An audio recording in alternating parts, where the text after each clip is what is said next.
नमस्कार, बहुत स्वागत है आपका जी दिल्ली एनसीआर हरियाणा देख रहे हैं आप। मैं हूं आपके साथ दीपिका ओझा। हरियाणा को जवाब देना होगा में आज हम बात करेंगे।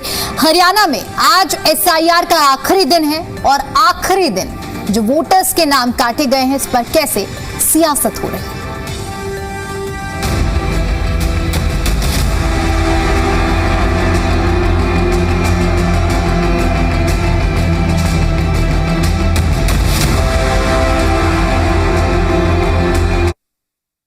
हरियाणा में चलाए जा रहे एसआईआर के तहत आज बीएलओ के पास गणना प्रपत्र जमा न करने वाले मतदाताओं के नाम प्रारंभिक मतदाता सूची से बाहर कर दिए जाएंगे। इस प्रक्रिया के चलते राज्य के लगभग 34 लाख मतदाताओं के नाम शुरुआती वोटर लिस्ट से हटना तय माना जा रहा है। इस मुद्दे पर विस्तार से चर्चा करेंगे, एक एक पहलुओं को समझेंगे, लेकिन इससे पहले इसी से जुड़ी हुई एक रिपोर्ट आपको दिखाते हैं।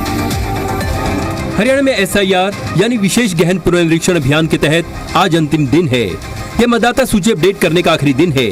गणना प्रपत्र न देने वाले 34 लाख से अधिक मतदाताओं के नाम प्रारंभिक वोटर लिस्ट से हटा दिए जाएंगे।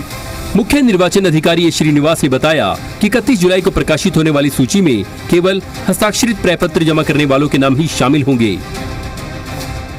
मुख्य निर्वाचन अधिकारी श्रीनिवास ने दी जानकारी। करीब 16.47% ऐसे मतदाताओं की पहचान की गई जो स्थायी रूप से दूसरी जगह जा चुके हैं या अनुपस्थित हैं, जिनकी मृत्यु हो चुकी या जिनके नाम दोहरी प्रविष्टि में दर्ज। ऐसे लोगों की मतदान केंद्रवार सूची तैयार की गई। सूची बीएलओ के जरिए राजनीतिक दलों के बीएलओ को दी गई, जो मुख्य निर्वाचन अधिकारी की वेबसाइट पर भी देखी जा सकती है। ये वे मतदाता हैं जिनके नाम तो सूचियों में शामिल हैं, लेकिन वास्तविकता में मौजूद नहीं है। राज्य में कुल 2,06,55,221 मतदाताओं को ये फॉर्म बांटे गए थे। इनमें से 1,72,49,753 प्रपत्र बीएलओ के माध्यम से डिजिटलाइज कर ऑनलाइन अपलोड किए जा चुके हैं। ये समझना भी जरूरी है कि एसआईआर आखिर है क्या। चुनाव आयोग की एक प्रक्रिया है। घर घर जाकर फॉर्म भरवाए जाते हैं। फॉर्म भरवाकर वोटर लिस्ट की जाती है अपडेट। जिनकी मृत्यु हो चुकी उनके हटाए जाते हैं नाम, जो दूसरी जगह शिफ्ट हो चुके उनके हटाए जाते हैं नाम और पते में गलतियों को भी किया जाता है ठीक। मतदाता सूची का शुद्धिकरण करना मुख्य उद्देश्य है। हरियाणा में अंतिम पड़ाव में एसआईआर प्रक्रिया को लेकर विपक्ष में कितना है डर। सवाल ये है कि 34 लाख संभावित वोट कटने से क्या बदल जाएगी हरियाणा की राजनीतिक तस्वीर। ब्यूरो रिपोर्ट, जी मीडिया। और चर्चा का रुख करने से पहले कुछ सवाल आपके सामने रखते हैं। इन्हीं सवालों के जवाब आगे की बहस में हम तराशेंगे। सवाल ये कि हरियाणा में एसआईआर आखिर विपक्ष में डर किस बात का है। सवाल ये भी कि एसआईआर का आज अंतिम दिन, कटेंगे 34 लाख नाम। और सवाल ये भी कि क्या हरियाणा में एसआईआर से होगा शुद्धिकरण, यानी कि जो वैध मतदाता है उसका नाम बिल्कुल भी नहीं कटेगा, लेकिन जिस मतदाता का नाम मतदाता सूची में गलत दर्ज है उसका नाम मतदाता सूची से हटा दिया जाएगा। और यहीं से एक नई राजनीति की शुरुआत भी होगी, क्योंकि देखिए इसको लेकर आरोप शुरू से लगाए जा रहे थे। हरियाणा के अलावा पिछले कुछ और राज्यों में एसआईआर हुई है और वहां पर विरोध भी देखने को मिला, विपक्ष ने भी विरोध किया। ऐसे में जब अब अंतिम चरण पर एसआईआर आ चुकी है हरियाणा में, तो बड़ा सवाल ये है कि इस शुद्धिकरण से चुनावी समीकरण अब किसकी ओर जाते हुए नजर आएंगे। क्या सत्ता पक्ष पर जो सरकार पर आरोप विपक्ष लगा रहा है, क्या उनके जवाब सरकार दे पाएगी। चुनाव आयोग जो कि ये पूरी एसआईआर की प्रक्रिया कर रहा है, 34 लाख नाम क्योंकि काटे जा रहे हैं, और यही बड़ा सवाल है कि क्या पूरी तरह से जो एसआईआर के बाद वोटर लिस्ट आएगी वो पारदर्शी होगी, उसका शुद्धिकरण किया गया होगा प्रॉपर या नहीं।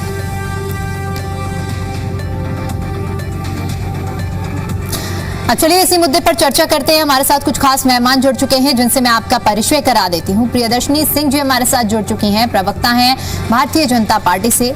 नवीन केडिया जी हमारे साथ जुड़ चुके हैं, प्रवक्ता हैं कांग्रेस पार्टी से। अमनदीप केसरी जी हमारे साथ जुड़ चुके हैं, प्रवक्ता हैं इनेलो से। और केसी मलकानिया जो हमारे साथ जुड़े हुए हैं, वरिष्ठ पत्रकार हैं। सबसे पहले शुरुआत प्रियदर्शनी जी मैं आपके साथ करना चाहूंगी और आपसे समझना चाहूंगी, 34 लाख का जो आंकड़ा होता है वो अपने आप में एक बड़ा नंबर है और ऐसे में जब हम देखेंगे कि एसआईआर की प्रक्रिया पूरी हो जाएगी, क्योंकि एसआईआर की प्रक्रिया शुरू होने से पहले ही विपक्ष इसको लेकर हमलावर था, तो क्या आपको लगता है कि पूरी तरह से पारदर्शिता के साथ लिस्ट तैयार की गई है? जो 34 लाख नाम कटे हैं, इनका जस्टिफिकेशन खासतौर पर, क्योंकि ये पूरी प्रक्रिया चुनाव आयोग की ओर से कराई जा रही है, तो वो जस्टिफाई किया जाएगा, कर पाएंगे या नहीं? क्योंकि सवाल तो सरकार से पूछे जा रहे हैं। दीपिका जी, आपको नमस्कार। पैनल में बैठे हुए मेरे सभी मित्रों को, सभी मेरे साथी प्रवक्ताओं को मेरा सादर प्रणाम। दीपिका जी, मुझे लगता है कि ये एसआईआर की प्रक्रिया बहुत ही अनिवार्य प्रक्रिया, और मुझे लगता है कि इस पैनल में बैठे हुए, मुझे लगता है सारे बुद्धिजीवी वर्ग ही हैं, सब पढ़े लिखे लोग हैं, तो सब इस बात से कहीं ना कहीं इस बात से तो सहमत ही होंगे कि ये प्रक्रिया क्यों जरूरी थी। 2-3 बातें मैं संक्षेप में बता दूं। मान लीजिए किसी दर्शक को अगर नहीं मालूम है कि एसआईआर की प्रक्रिया होती क्या है, बड़ी ही सिंपल भाषा में बता दिया प्रियदर्शनी जी। अभी हमने जब रिपोर्ट दिखाई है ना, उसमें बता दिया है, तो आप मुद्दे पर आ जाइए। जी, तो देखिए, ये प्रक्रिया बहुत अनिवार्य है। मुझे लगता है कि जहां पे मान लीजिए कोई व्यक्ति अगर अम्बाला में रह रहा है और उसके बाद उस लड़की की मान लीजिए जॉब लग गई, लड़का या लड़की जिसकी जॉब लग गई मान लीजिए गुड़गांव में, अब उसके बाद उसकी रिहाइश गुड़गांव हो गई, अपने परिवार के साथ वो गुड़गांव में बस गया, तो अब 2 जगह तो वोट नहीं हो सकता है, तो ये भी बहुत जरूरी था कि एक जगह से वोट काटा जाए और एक जगह पर रखा जाए। मुझे लगता है एक लीगलाइज फॉर्म है जिसकी में कोई दिक्कत नहीं है। दूसरी बात कि ऐसा कोई व्यक्ति जिसको मरे हुए 5 या 6 साल हो चुके हैं, हमने पहले भी देखा है कि विधानसभा चुनाव या लोकसभा चुनाव हो, ऐसा बहुत बारी हुआ है कि एग्जाम्पल के उदाहरण के रूप में दे रही हूँ कि मान लीजिए कमला देवी को गुजरे हुए मान लीजिए अगर अब 5 साल हो गए हैं, लेकिन उसके बाद भी कमला देवी सिर्फ और सिर्फ अवतरित हो रही है, सिर्फ अपना वोट देके चली जा रही है, तो मुझे लगता है कि ये इन्हें नहीं होना चाहिए और ये चीज एसआईआर खत्म करेगा। अब उसमें भी तीसरी और सबसे महत्वपूर्ण बात दीपिका जी, इस देश में घुसपैठियों को खत्म करना, इस देश में जो अनैतिक लोग हैं, जिनका हमारे देश से कोई वास्ता नहीं है, जिनका राष्ट्रवाद से कोई वास्ता नहीं है, जो घुसपैठी है, जो अलग अलग देशों से आए हुए हैं और हमारे ही बच्चों की नौकरियां ले रहे हैं, हमारे ही बच्चों के एडमिशन ले रहे हैं, क्योंकि ये फेक आईडीज बनाते हैं, फेक जिसको कहते हैं अपने आधार कार्ड बना लेते हैं, चीजें बना लेते हैं, बड़ी आसानी से इनको मुहैया करा देते हैं। यहाँ के बहुत सारे, मैं नाम नहीं लेना चाहती, माफ करिएगा, लेकिन मुझे बोलना पड़ रहा है इस पे, यहाँ पे ऐसे बहुत सारे मदरसे हैं जहाँ पे ये कार्रवाई करते हुए पकड़ा गए हैं। बांग्लादेशी घुसपैठी गुड़गांव में पकड़े गए हैं, अभी कुछ दिन पहले की बातें की पकड़े गए हैं, और इस तरीके की लगातार घटनाएं हैं। मुझे लगता है देश के भविष्य के लिए बहुत जरूरी है। और ये प्रक्रिया, एक मिनट दीपिका जी, क्योंकि बहुत सारे विपक्ष के लोग बोलेंगे कि ये प्रक्रिया आपने क्यों करवाई, तो भैया ये शुरुआत हमने नहीं की थी, ये नेहरू जी ने प्रक्रिया शुरू करवाई थी। ये दीपिका जी प्रक्रिया भी हमारे द्वारा शुरू की गई नहीं है, 1952 से ये प्रक्रिया चल रही है। और मेरे ख्याल से राहुल गांधी जी जो कि लीडर ऑफ ऑपोजिशन है, उनको शायद ये ज्ञात नहीं होगा कि उनके परनाना जी ने ये प्रक्रिया शुरू कराई थी, क्योंकि वो तो एनजीओ की टीम से घिरे हुए रहते हैं। लेकिन ये एक संवैधानिक प्रक्रिया है जो कि 90 में हुई, 62 में हुई है, उसके बाद 94 में भी हुई है, तो ये तो लगातार प्रक्रिया होती रही है।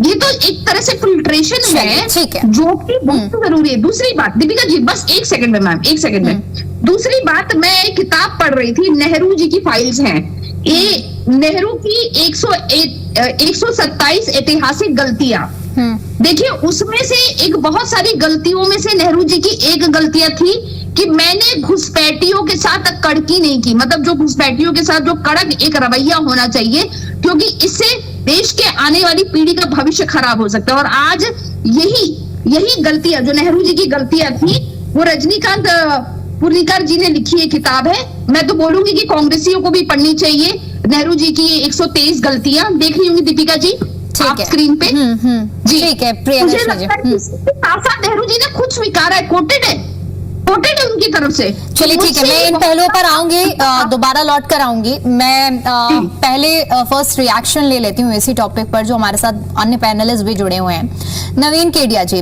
34 लाख मतदाताओं का नाम हटना, एसआईआर से फिल्टरेशन होना, प्रियदर्शनी जी कह रही है कि जरूरी है, और ये जो प्रक्रिया है सतत प्रक्रिया है, आपके जमाने से कांग्रेस के शासनकाल से शुरू की गई है, और ये बहुत जरूरी था। चाहे घुसपैठियों के लिहाज से बात करें, चाहे उन लोगों के लिहाज से बात करें जो जिनकी मृत्यु हो चुकी है, तो अब कांग्रेस क्या बोलेगी इस पर? नमस्कार दीपिका जी, आपके माध्यम से आपके दर्शकों को, मेरे साथी पैनलिस्टों को कांग्रेस पार्टी की तरफ से मेरा नमस्कार। प्रियदर्शनी जी, बिल्कुल ये संवैधानिक प्रक्रिया है, और ये नेहरू जी के देश की आजादी के बाद से लेकर के ये प्रक्रिया समय समय पर होती रही है।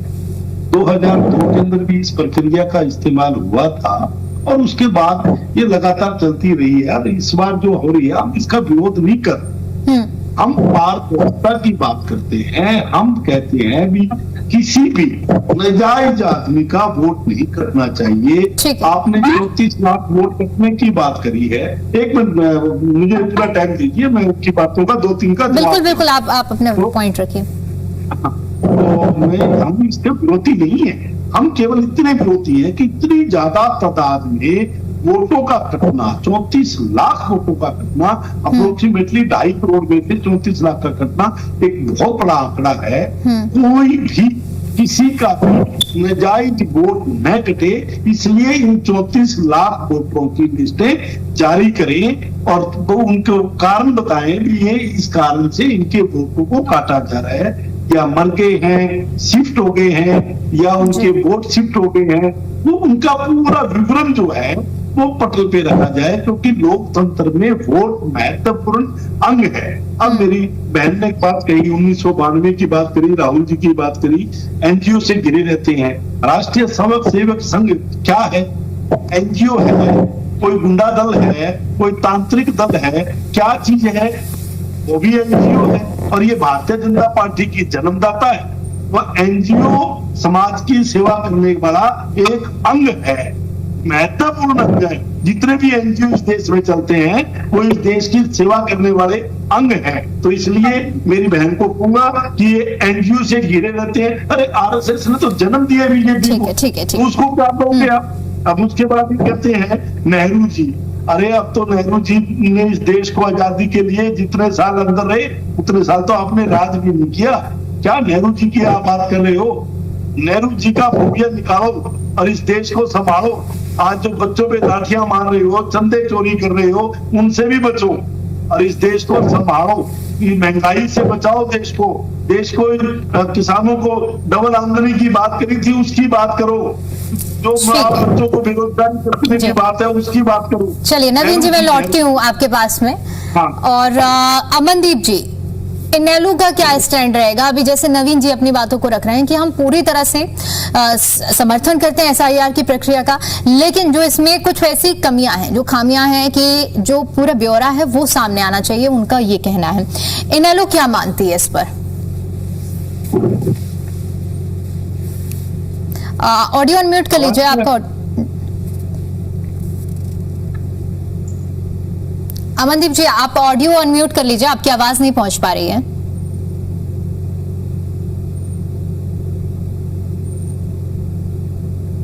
एक बार प्लीज अपनी ऑडियो चेक करवा दीजिए।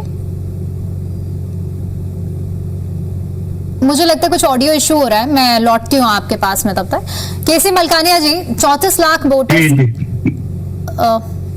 अमनदीप जी, आपको आवाज पहुंच पा रही मेरी?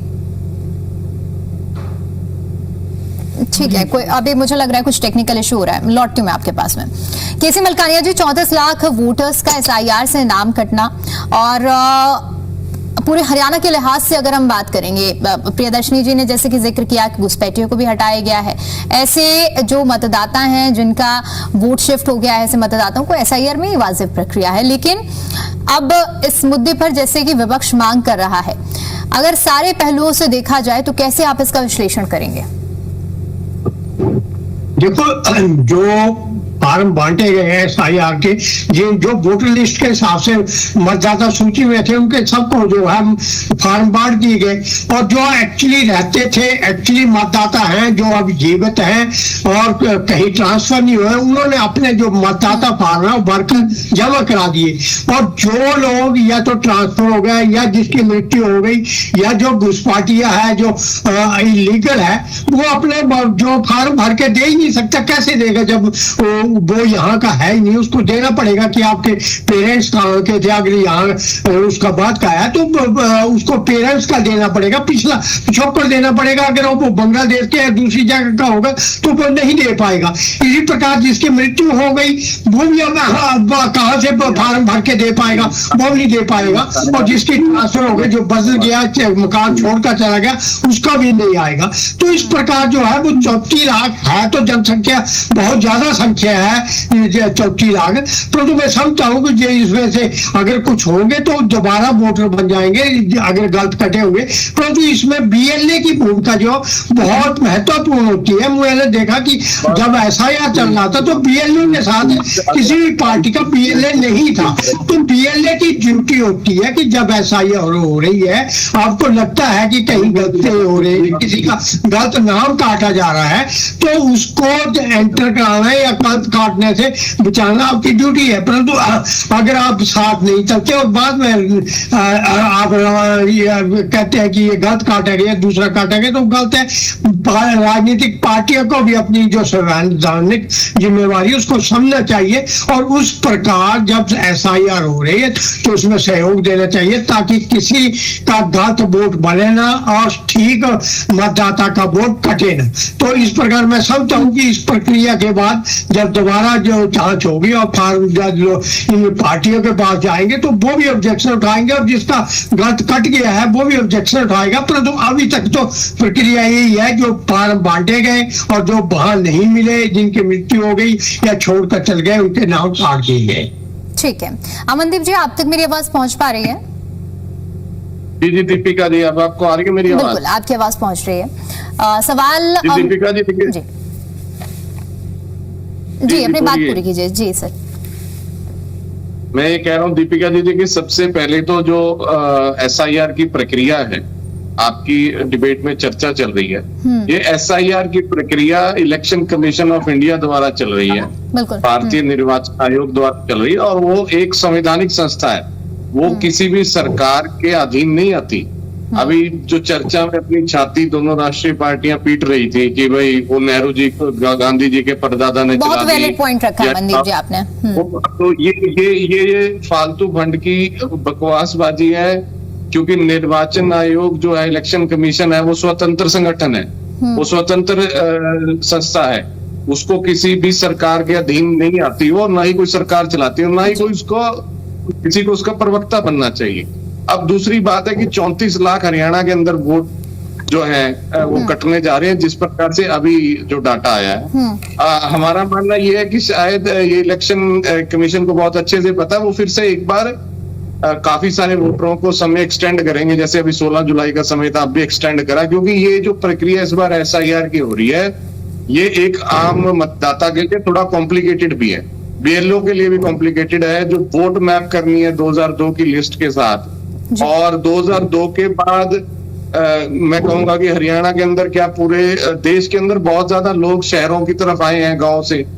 एक तो इस तरह से काफी सारी वोटों के अंदर एक उलझन भी है कि वो वोट अपने स्थायी पते पे हो, चाहे अब आप 2002 की बात करें, अगर कोई आदमी 2003 से रह रहा है, यानी कि 20 साल से ज्यादा, 23 साल से ज्यादा किसी स्थायी पते पे है, तो लेकिन उसका वोट 2002 में वहां नहीं था।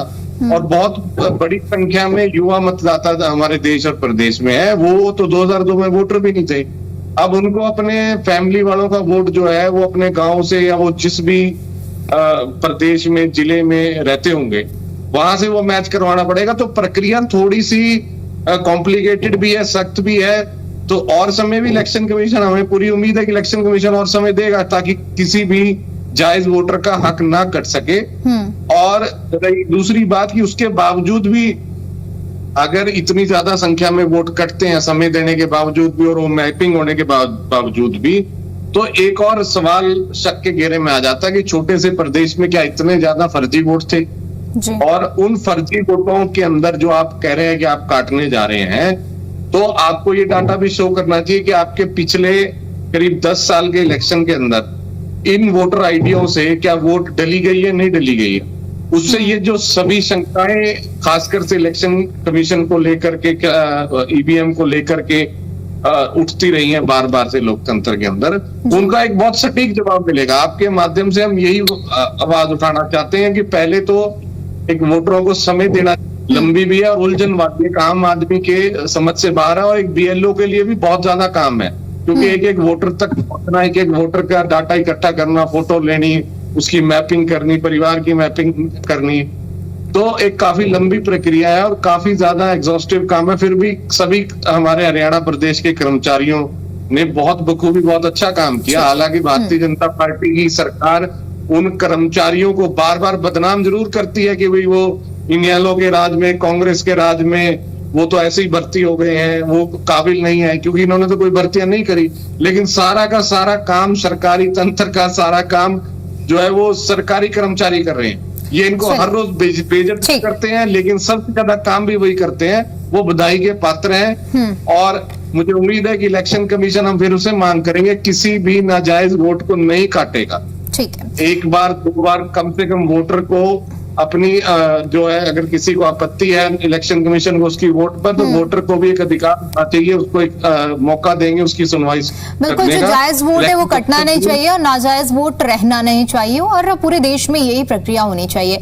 मैं आपने जो पॉइंट उठाया है मनदीप जी, बहुत ही वैलिड पॉइंट है, और इसी पर मैं आने वाली भी थी कि देखिए, ये जो प्रक्रिया है भारतीय निर्वाचन आयोग की ओर से, इलेक्शन कमीशन की ओर से कराई जाती है। तो नवीन जी, इसी पर सवाल अब मेरा आपसे यही रहेगा कि निर्वाचन आयोग जो कि अपने आप में एक इंस्टीट्यूशनल बॉडी है और सतत प्रक्रिया चला रही है, ऐसे में सरकार को घेरना कितना वाजिब? कल को तो हो सकता है आप भी सरकार में आए, आप भी ये प्रक्रिया चलाएं, आपको घेरा जाए इस मुद्दे पर, फिर कैसा रहेगा? मैं 2 विषयों पे जवाब दूंगा। मेरे साथी भाई अमन ने भी एक बात कही है कि दोनों नेशनल पार्टियों ने ये संवैधानिक संस्था थी है नहीं। पहले विपक्ष का नेता, सत्ता का नेता मिलकर के, और तीसरा तो हमारा चीफ सुप्रीम कोर्ट के जज, 3 लोगों के द्वारा इसको निर्धारित किया जाता था भी कौन होगा। अब सरकार के 2 नुमाइंदे और विपक्ष का नेता, जब 3 में से 2 एक आदमी के हैं, तो ये संस्था स्वतंत्र है, संवैधानिक है, क्या है? पहली बात तो मैं अमन भाई की बात का जवाब दे। दूसरी बात, इन्होंने कहा घुसपैठियों की बात करी। अरे भाई, पूरे हरियाणा में 34 लाख में कितने घुसपैठिए हैं, उसका भी तो विवरण जारी कर दो। वोट ऐसे नहीं बन सकते। 2002 की लिस्ट से मैपिंग हो रही है, 2002 की लिस्ट से जो एक्चुअल वोट है वो भी नहीं ढूंढे पा रहे। आप बात कर रहे हो घुसपैठियों की। एक है का माहौल बनाना, एक जाति और जाति को लड़ाना, ये दूसरा इनका काम है। तीसरी बात मैं जो करूंगा कि ये संवैधानिक संस्था थी, है भी। अब ये एक पार्टी के द्वारा चुना हुआ अधिकारी है। जब एक चुना हुआ अधिकारी बैठेगा तो उससे न्याय की उम्मीद नहीं की जा सकती। जो और एक अमन भाई ने एक बात और बढ़िया करी, जो राहुल गांधी जी ने कहा था कि ये 25 लाख वोट हरियाणा के अंदर नाजायज और गलत बनाए गए हैं, और ये 34 लाख वोटों का कटना, और कटने के बाद अभी एक बात और मेरे को बड़ी अच्छी लगी अमन भाई की, कि 34 लाख में से ये चेक करे जावे कि इस इलेक्शन में कितने लोगों ने वोट पोल कराया। ये सरकार तो 1.5% वोट से बनी है, केवल 1.5% वोट से, और ये वोट हो गए 17% से ऊपर कटने वाले। तो इसका मतलब ये सरकार फर्जी सरकार बनी हुई है, धक्के की सरकार है ना, ये नकली वोटों से बनी हुई सरकार है। तो ये जो बातें हैं ये लोगों के सामने आएंगी इस एसआईआर के माध्यम से। ये कितने फर्जी वोट थे जिनके दम पे ये सरकार बना के बैठी है, क्योंकि इलेक्शन कमीशन तो इनकी पार्टी, भारतीय जनता पार्टी का एक दफ्तर है, तो तभी तो ये पैरवी करती। इलेक्शन कमीशन के नुमाइंदे को बुलाओ ना डिबेट में, ये बीजेपी उनकी पैरवी करती है। ये बात करें इलेक्शन कमीशन, ये अपनी भारतीय जनता पार्टी की बात करे, ये तो इलेक्शन कमीशन की बात कर रही है। तो अमन जी, इसलिए मैं कह रहा हूं कि ये कांग्रेस पार्टी संवैधानिक संस्थाओं के पक्ष में है, और पक्ष में रहेगी। देश को चलाना है तो हमें कुछ संस्थाओं को स्वतंत्र रूप से काम करने देना पड़ेगा, लेकिन ये सरकार प्रियदर्शी जी जवाब दीजिएगा, अपने कब्जे में रखती है। अगर हम इलेक्शन कमीशन की बात करते हैं तो अपने आप में इंस्टीट्यूशनल बॉडी है, अगर हम कॉन्स्टिट्यूशन में देखेंगे तो उसको अपने राइट्स दिए गए हैं, लेकिन सवालों के घेरे में तो अब देखिए नवीन जी ने पूरा लाकर खड़ा कर दिया है कि पहले कभी इंस्टीट्यूशनल बॉडी हुआ करती थी जो अपनी खुद की पहचान रखती थी, लेकिन आज वो कह रहे हैं कि बीजेपी के लिए काम कर रही है। सवालों के घेरे में चाहे इलेक्शन कमीशन की बात करें, ईडी की बात करें, इस तरह की जो संवैधानिक संस्थाएं वो हमेशा से आती रही हैं जब से आप लोग सत्ता में आए हैं। अब जवाब कैसे देंगे? और दूसरा बड़ा सवाल भी उन्होंने उठाया कि जब 1.5% से आपकी सरकार बनी और 34 लाख वोटर्स का कट जाना, तो इसमें कितने ऐसे वोटर्स थे 34 लाख में जिन्होंने आपको यानी कि बीजेपी को वोट दिया और सत्ता में लाए? इसका जवाब भी वो मांग रहे हैं। देखिए दीपिका जी, ये अच्छी बात है कि अमन जी ने एक बड़ा ही इंपॉर्टेंट पॉइंट उठाया कि एक संवैधानिक संस्था है, और मुझे हैरानी हुई कि मेरे बड़े भाई ने देखिए इसको भी कैसे घुमाया कि ये एक फॉल्स नैरेटिव, जिसमें एक्सपर्ट होते हैं कांग्रेसी, कि फॉल्स नैरेटिव कि ये संवैधानिक संस्था थी अब नहीं है। अरे भैया अभी भी है संवैधानिक संस्था, अभी भी बाकायदा संवैधानिक संस्था है, बट प्रॉब्लम ये है कि Rahul Gandhi is a bad loser. अगर तमिलनाडु में आप सरकार जीतते हैं, आप सरकार बनाते हैं, केरला में सरकार बनाते हैं, या किसी और प्रदेश में आप चुनाव जीतते हैं, तब तो ठीक है, सब इलेक्शन कमीशन भी ठीक है, लेकिन जहां आप चाहे चुनाव हार रहे हैं, चाहे हरियाणा में हारे हैं, महाराष्ट्र में हारे, बिहार में हारे, तब इलेक्शन कमीशन खराब है, ईवीएम खराब है, वोट चोरी हो रही है, दुनिया की सारी चीजें हो रही है। दूसरी बात है कि ये 34 लाख की जो प्रक्रिया हुई है, पहली बात वो ये वोट कटे हैं, घुसपैठियों के भी हो सकते हैं, ऐसे व्यक्तियों के भी हो सकते हैं जो मर गए हों, लेकिन वही जैसे मैंने एग्जांपल जो 3-4 दिए हैं आपको, वो उन लोगों के भी हो सकते हैं। इसका ब्यौरा जो वोटर आईडी कार्ड की लिस्ट, तो आपकी भी, इन पार्टियों की भी तो बीएलए बने होंगे ना, ये लिस्ट तो इनके पास भी होगी जो हमारे भी है। मैं खुद भी मैं अपना पर्सनल एक्सपीरियंस बता रही हूँ दीपिका मैम, कि मैं खुद अपने 6 शक्ति केंद्रों में जाके मैं बाकायदा दोनों हमारे जो पार्टी के BLA 1 BLA 2 के साथ मिलकर हम लोग इन शक्ति केंद्रों में गए हैं, बाकायदा इसकी ट्रेनिंग ली है। हम लोग BLO के साथ मिल के, मैं तो खुद ही गई हूँ 2 वार्डों में, तो मैं खुद ही गई हूँ, और बाकायदा इतनी समझदारी के साथ ये लोग काम कर रहे हैं, एक लिस्ट निकाल रहे हैं। क्यों आपकी पार्टी के नहीं रिप्रेजेंटेटिव जा रहे हैं? इनके तो BLA ही नहीं है मैडम, इन्होंने तो BLA इनके पास है ही नहीं, इनके पास कार्यकर्ता ही नहीं है जाने के लिए। हमने तो मना नहीं किया, आप बनाइए अपनी पार्टी के, आप ट्रेनिंग दीजिए। हमारे यहाँ तो लगातार इसकी ट्रेनिंग हो रही थी बाकायदा पार्टी के। आप बताइए, मैं तो ऑफिशियल प्रवक्ता हूँ, उसके बाद भी मुझे ये काम दिया गया कि नहीं आप जाइए, ये जो अपने एरिया के जितने भी शक्ति केंद्र है वहां पे जाके आप बात करिए, वहां पे ट्रेनिंग दीजिए। जो लोग जो BLO साथी काम कर रहे हैं, आंगनवाड़ी की जो महिलाएं दीदियां काम कर रही थी, मैं तो खुद उनके साथ गली गली में गई हूँ, और बिल्कुल सही बात है। एक सवाल का जवाब दीजिए प्रियदर्शनी जी, कि जो सवाल अभी नवीन जी उठा रहे हैं कि इन 34 लाख में से हो सकता है कि 17% उन्होंने जो आंकड़ा निकाला है, अभी स्पष्ट मैंने भी नहीं निकाला तो मैं इसे बहुत क्लियर नहीं कहूंगी, लेकिन जो आंकड़ा 1.5% वाला कोट कर रहे हैं कि 1.5% से आपकी सरकार बनी है और 17% मतदाताओं को निकालना, तो उसमें से कितने ऐसे मतदाता थे जिन्होंने आपको वोट दिया? तो फिर सरकार की मैडम पहली बात ना नवीन जी को मैं बता दूं, और मैं बाकी यहाँ पे बाकी सारे लोगों को भी बता दूं कि परसेंटेज कैनॉट डिसाइड नहीं कर सकता है कि हमारी सरकार हिमाचल में भारतीय जनता पार्टी का परसेंटेज ज्यादा है, लेकिन सरकार किसकी बनी हुई है? हिमाचल में कांग्रेस की बनी हुई है।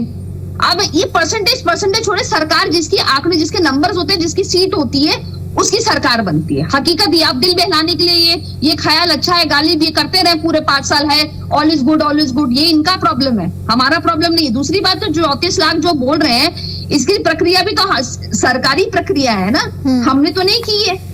और आप इतिहास उठा के देख लीजिए मैडम, अगर कोई घुसपैठिया आएगा तो वो एक राष्ट्रवाद, एक हिंदूवाद की सरकार को क्यों चाहेगा? लॉजिक पे चलते हैं हम, तो लॉजिक पे चलते हैं।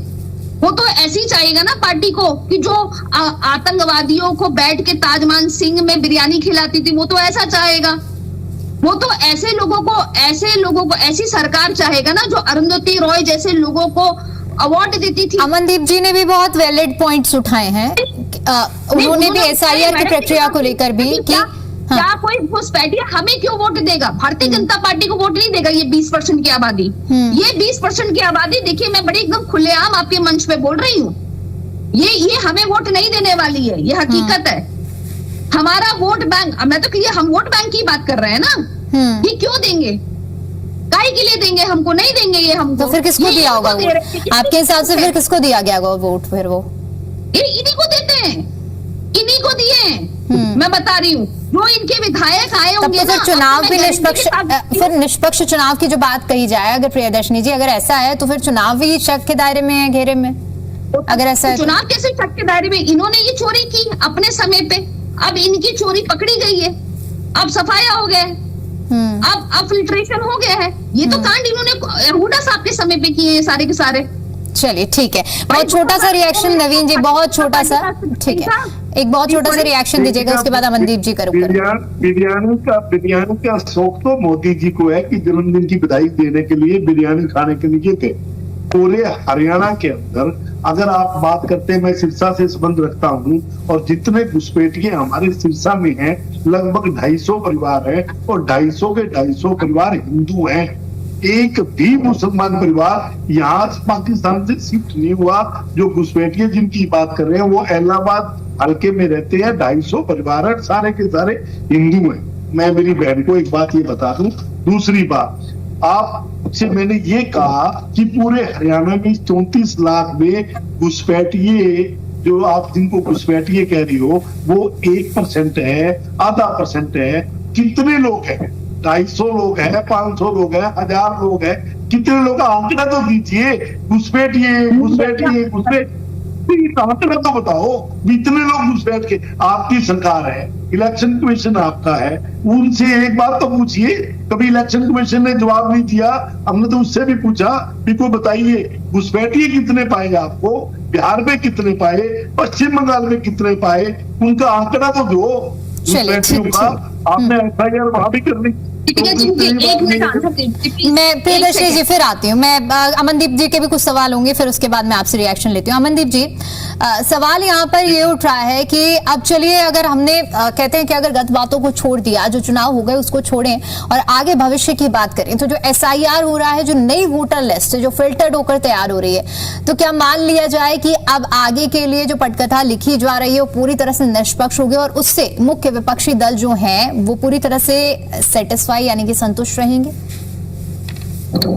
देखिए दीपिका, जैसे हम अभी चर्चा कर रहे हैं कि SIR की प्रक्रिया कोई पहली बार देश में नहीं हो रही। इससे पहले भी हुई, 2002 में भी हुई, चुनाव उसके बाद आए, उससे पहले भी हुए, निरंतर सरकारें बदलती गई। तो ये कोई पहली बार नहीं हो रहा। एक चीज जो चीज मैं पहले सवाल उठा रहा था कि भारतीय जनता पार्टी ने इसको, जो चुनाव आयोग का जो संवैधानिक संस्था थी, इसको अपना मुद्दा बना लिया जबरदस्ती। अब जो भारतीय जनता पार्टी की प्रवक्ता प्रियदर्शनी जी बातें कर रही हैं कि यहाँ पर हमने घुसपैठियों को भगा दिया, उनकी वोटर लिस्ट वो बन गई, तो इनको ये भी मालूम होना चाहिए घुसपैठियों के पास कोई वैलिड डॉक्यूमेंट नहीं होता कि उनकी वोट बन जाए आती। दूसरी बात, अगर घुसपैठियों की वोट बनी हुई थी, पश्चिम बंगाल में बनी हुई थी, तो आप लिस्ट जारी करें कि भाई इनकी गलत बनी हुई थी, किसने बनाई थी उनकी वोट। आपके पास तो सारी सरकार तंत्र है, अब तो आप पश्चिम बंगाल में भी आपकी सरकार है। तो ये एक बहुत दुर्भाग्यपूर्ण बात ये है भारतीय जनता पार्टी की तरफ से। हालांकि लोग इस बात से तंग आ चुके हैं इनकी इन आदतों से कि जो चीज अगर संवैधानिक प्रक्रिया है उसके अंदर भी ये जातीय रंग, धर्म का रंग घोल करके इतनी ज्यादा नकारात्मक बात समाज के अंदर करेंगे। यहाँ तो हम देखते हैं कि भाई जिस पॉपुलेशन की बार बार बात कर रहे हैं, जिनको ये टारगेट कर रहे हैं, हरियाणा प्रदेश में तो उनकी जनसंख्या भी बहुत कम है। ये जिस बात की बात कर रहे हैं कि भाई वो आकर भाई वोट दे गए और आपकी सरकार बनी हुई है, तो ये दुर्भाग्यपूर्ण है। और देश की जनता और प्रदेश की जनता इन सब बातों से आज तंग आ चुकी है। आप देख रहे हैं ना क्या हालत हो रही है। आज लोगों के सब्र का बांध टूट चुका है। आपकी ये बातें सुन सुन के ना, जो काम की बात थी, सरकार का काम नहीं है ये इस तरह धर्म के नाम पर आपसी अनुवाद पैदा करना।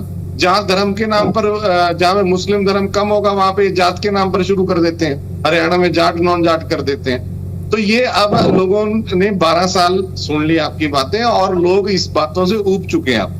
अब लोगों का भी सबर का बांध टूट चुका है। ये बातें आपको शोभा नहीं देती और कोई इनका तर्क भी नहीं है एसआईआर के साथ जोड़ने का।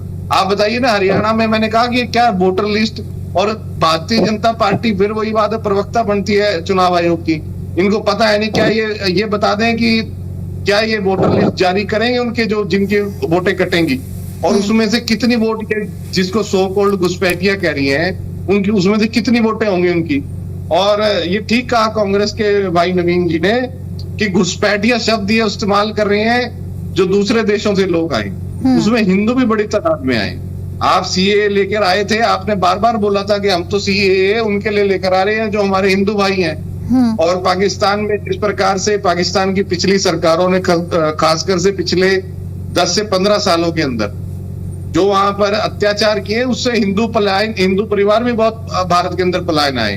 क्या उनके लिए भी यही शब्दावली इस्तेमाल कर रहे थे कि वो घुसपैठिए हैं और वो उनकी वोट बन गई और दूसरे विपक्षी दल को उनको वोट दिया है? तो ये सभी बातें जो है भारतीय जनता पार्टी जो अपना प्रोपगंडा है, जो संवैधानिक संस्था ये निरंतर कोई चुनावी प्रक्रिया की चली आ रही है, उसमें अपना प्रोपगंडा घोल करके थोपना चाह रही है, अपनी एडवर्टाइजमेंट करना चाह रही है।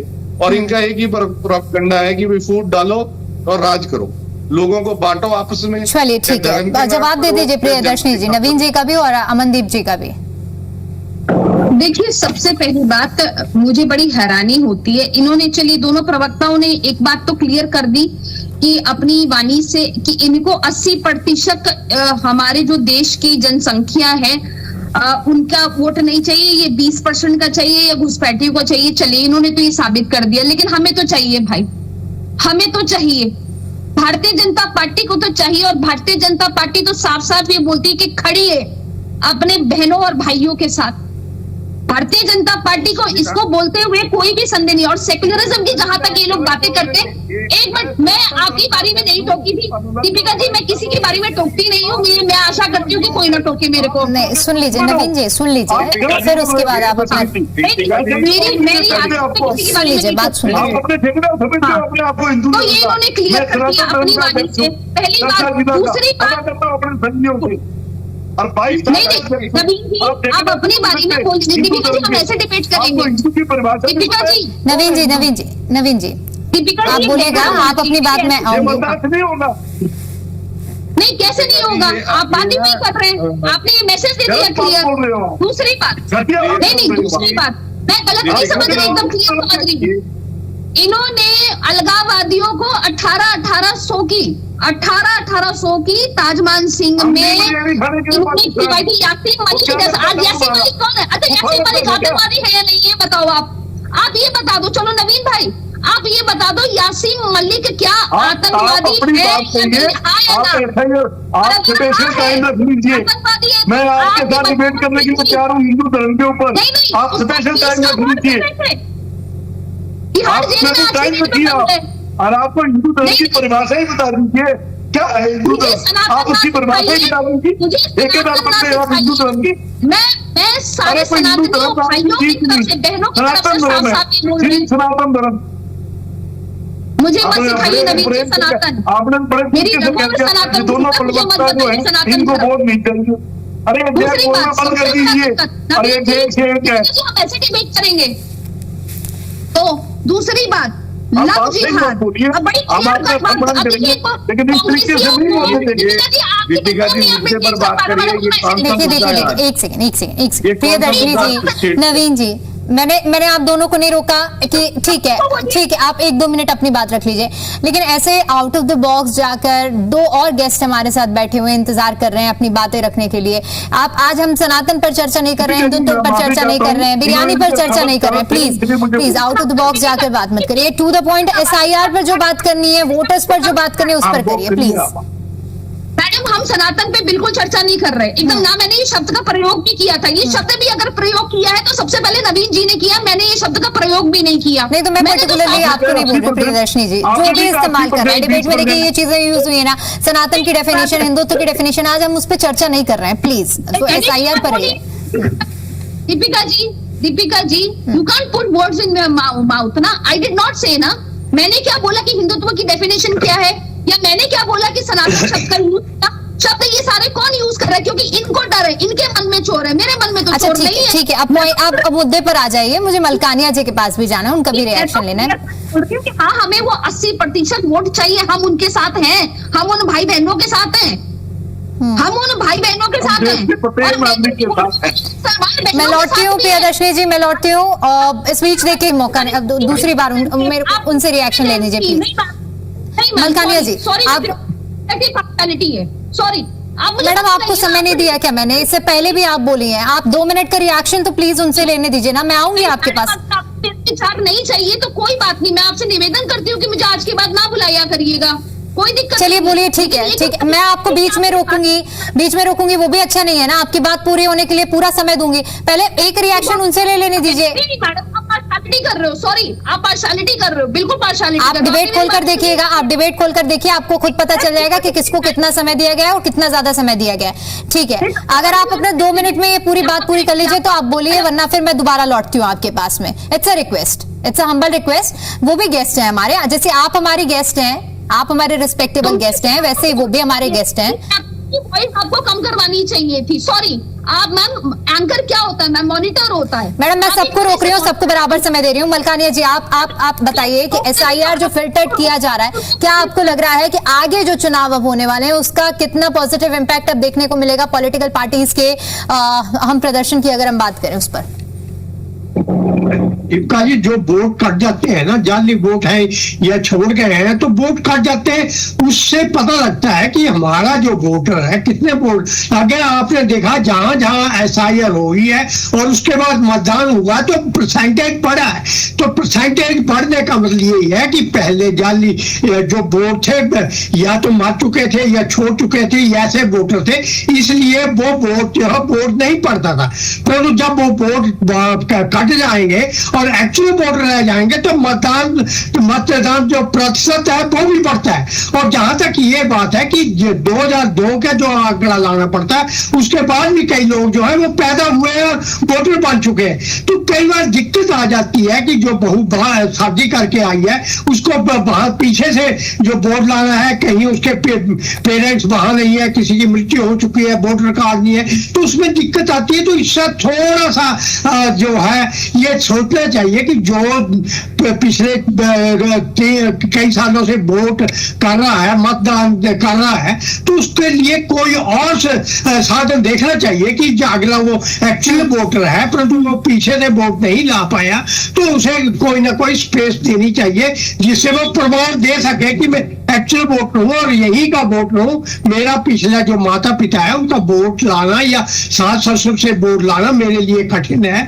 और मैं अब पिछले इतने साल से वोट दे रहा हूँ, तो उनको वोट देने का, उनको दोबारा जो है इलेक्शन करने का मौका दिया जाएगा। तो मैं समझता हूँ कि ऐसा जो है चुनाव योग करेगा, और जिस प्रकार जो वोट है जो मर गए हैं या स्थान छोड़ गए हैं या जाली वोट है, अब कट जाने के बाद हम देखेंगे कि जो मत प्रतिशत है बढ़ेगा। और जहां तक ये बात हो रही है 1% या 2%, तो हम देख सकते हैं कि पिछली बार मतदान कितना हुआ हरियाणा में, उसमें जो जाली मतदान है मैं समझता हूँ वो नहीं पड़े हैं, जो मतदाता या मर गए हैं, छोड़ गए हैं, उनके वोट नाम पड़ने के कारण मतदान परसेंटेज है वो कम रहा है। अब जो जैसे 34 लाख में से कुछ लाख ठीक आ जाएंगे और 34 लाख में से कुछ जो है वो कट जाएंगे, तो उसके बाद जो हरियाणा में मतदान होगा तो उसमें जो परसेंटेज है मतदान की वो बढ़ेगी। ठीक है, प्रियदर्शनी जी अब अपनी बात पूरी कीजिएगा। और एक और चीज मैं ऐड ऑन करना चाहूंगी कि सभी को मैं बराबर का समय देती हूँ, ऐसा नहीं कि किसी एक प्रवक्ता को। नहीं, सुनिए, आपने मुझे एंकर की रिस्पॉन्सिबिलिटी बताई, तो ऐसा नहीं है आप अपना काम कर रही हैं, मैं आपको प्रवक्ता की रिस्पॉन्सिबिलिटी नहीं बताऊंगी, ना आप मुझे एंकर की रिस्पॉन्सिबिलिटी बताएंगी। अब इस डिबेट में हमें नहीं जाना, प्लीज अपनी बात पूरी कीजिए। मेरी पार्टी में अगर कोई दूसरा टोकेगा, सॉरी, जब आपने मुझे ये कमेंट किया तो मुझे भी बोलना पड़ेगा विद ऑल ड्यू रिस्पेक्ट। अगर मैं ये बिल्कुल मैं मेरा ये कंटिन्यूअस बताना रोकती रही हूँ, आप फर्ज बताइए, आप अपने डिबेट पूरा देखिएगा, कंटिन्यूअस में रोकती रही हूँ। खैर मेरे पास सिर्फ बहुत कम समय है, 2 मिनट का समय है, मुझे सबसे रिएक्शन लेना है, आप प्लीज पॉइंट पर आइए। मैं भी अपनी बात भी कर लेती हूँ, मैं भी विषय पे ही आती हूँ। एकदम साफ बात है कि जहां पे ये लोग बात करते हैं, अब इन लोगों को क्यों मिर्ची लग रही है मैं बताऊं। इन कांग्रेसियों को मिर्ची इसलिए लग रही है क्योंकि जब हम भारतीय जनता पार्टी के लोग सत्य बोलते हैं तब इनको मिर्ची लगती है। पहले ये लोग एक शब्द बोला करते थे, लगातार बोला करते थे, सेकुलरिज्म सेकुलरिज्म सेकुलरिज्म। हमें बोला जाता था कि हम ये वो लोग हैं जो राम के नाम पे इन्होंने पूरा का पूरा कोर्ट में वकीलों की एक पूरी फौज खड़ी कर दी थी। आज ये लोग हमसे सवाल करते हैं, मैडम दो तरफा तलवार होती है, 2 तरफ से होती है। अगर ऐसा नहीं हो सकता कि सिर्फ आप एक विशेष वर्ग को बोले कि आप तो सेकुलर रहिए, ठीक है, लेकिन दूसरे को बोलिए कि आप लव जिहाद करिए, आप घुसपैठिए बन के घुसिए, आप बम फोड़िए, आप हमारे बच्चों की नौकरी लीजिए। सॉरी, मैं ऐसे इस सेकुलरिज्म को बिल्कुल भी नहीं मानती और मुझे लगता है कि इसको किसी को भी नहीं मानना चाहिए। ठीक है, अमनदीप जी फाइनल रिएक्शन दीजिएगा। तो मैं इसके खिलाफ हूँ। ठीक है, अमनदीप जी। दीपिका जी, अब ये बार बार उस जो डिबेट थी उसको सेकुलरिज्म पर, और ये कह रहे हैं कि 80% के तो बस हम ही हकदार हैं। 80% की भावनाओं के साथ आपने क्या खिलवाड़ किया? आपने तो भगवान राम को नहीं बख्शा, आपने उनके घर में चोरी करी। हम देख रहे थे कितनी बेशर्मी से भगवान हनुमान के वेशभूषा में एक व्यक्ति को भारतीय जनता पार्टी के नेता ऊपर चढ़े हुए हैं स्टेज पर, और भगवान हनुमान की वेशभूषा में एक व्यक्ति को अपने सामने नचवा रहे हैं। ये तो इनकी, हमने देखा पहले भी पोस्टर, ये कह रहे हैं भगवान राम को हम लेकर के आए। ये अभी भगवान से ऊपर बन चुके हैं और इनका एजेंडा बड़ा क्लियर हो गया कि लोगों की धार्मिक भावनाओं को के साथ खिलवाड़ करके, उनको धार्मिक रूप से उनको कमजोर करके और उनकी भावनाओं का इस्तेमाल करना है। ये राम भक्त हैं जो मंदिर में चोरी करते हैं क्या? ठीक है, ये इनकी सनातन संस्कृति है। बहुत छोटा सा रिएक्शन नवीन, ठीक है, मेरे पास समय कम है, माफी के साथ रोकूंगी अमनदीप जी आपको। नवीन जी आखिरी 30 सेकंड प्लीज। केवल मात्र हमारा इतना ही कहना है, SIR करवाइए, एक्चुअल वोट जो कटने वाले हैं उनको काटिए, और जो एक्चुअल में जिन लोगों के वोट हैं और किसी कारण से नहीं बन रहे, तो एक तो वो लिस्ट जारी करिए ताकि जो लोग बन सकते हैं, जिन लोगों के वोट वो बने। ये हिंदुइज्म की बात करते हैं, जनता चोरी करने वाले हिंदुइज्म की माफी बात के साथ करते हैं। रोकूंगी क्योंकि सर समय की कमी है, इसलिए चर्चा को यहीं समाप्त करना पड़ेगा। बहुत शुक्रिया आप सभी का आज के इस चर्चा में जुड़ने के लिए और अपना कीमती समय देने के लिए। तो देखिए, आज से SIR की प्रक्रिया पूरी हो जाएगी, 34 लाख वोटर्स के नाम कटेंगे। अब देखने वाली बात ये होगी कि इन मतदाताओं के नाम कटने के बाद आगे की जो राजनीति होगी वो किस दिशा में जाएगी। यहाँ रुकते बहुत छोटे से ब्रेक के लिए।